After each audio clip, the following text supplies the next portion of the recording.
નમસ્કાર,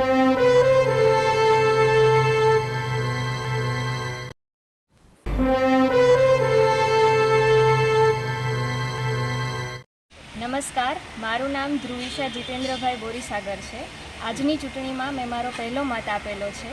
જ્યારે ભારત એ વિશ્વનું સૌથી મોટો લોકશાહી દેશ છે, ત્યારે દરેક યુવા નાગરિકો તેમજ દરેક નાગરિકોનો ફરજ બને છે કે પોતાના મતાધિકારના હક અને ફરજને સમજી અને પોતાનો અમૂલ્ય મત છે એ આપે.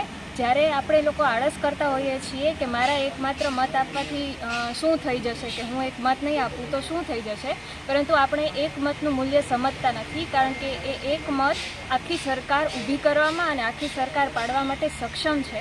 એટલા માટે આપણા અમૂલ્ય મતનો ઉપયોગ કરીને આપણું ભવિષ્ય ઉજ્જવળ કરવા માટે તેમજ આપણી જરૂરિયાતો પૂરી કરવા માટે આપણો મત આપવો જોઈએ. કેમ કે ભારત એ લોકશાહી દેશ છે અને લોકશાહીનો અર્થ જ એ થાય છે કે લોકો દ્વારા રચાતી સરકાર.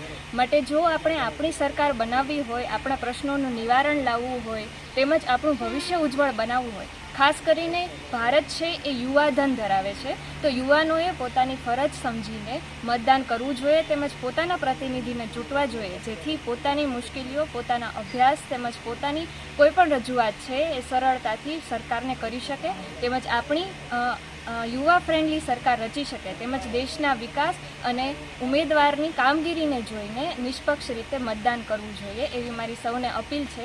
તેમજ મતદાન કરવામાં જરા પણ આળસ ન કરવી જોઈએ અને અન્ય લોકોને પણ મતદાન કરવા માટે પ્રેરિત કરવા જોઈએ. દેશના હિત માટે અને નવા રાષ્ટ્રના નિર્માણ માટે આપણે લોકોએ મતદાન કરવું ખૂબ જ જરૂરી છે. આપણે પહેલું મતદાન કર્યું, કેવું લાગ્યું?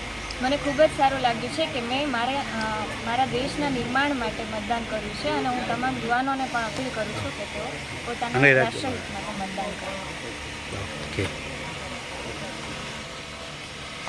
Okay okay. મારું નામ નરેશભાઈ સોનાણી, ભારતીય જનતા પાર્ટી મહાનગર ઉપાધ્યક્ષની જવાબદારી છે. અમને થોડાક દિવસ પહેલાં ગાડી સ્લીપ મારી ગઈ હતી, એટલે સદંતર આરામ કરવાનું હતું. ફ્રેક્ચર થઈ ગયેલું, પછી ચાલી શકાય એવું હતું નહીં. પણ લોકશાહી પર્વ ચાલતું હોય, દેશના હિત માટે મતદાન કરવું ખૂબ જરૂરી હતું. એટલા માટે મતદાન કરવા માટે આવ્યો છું અને સૌને વિનંતી કરું છું કે સૌ મતદાન અવશ્ય કરે.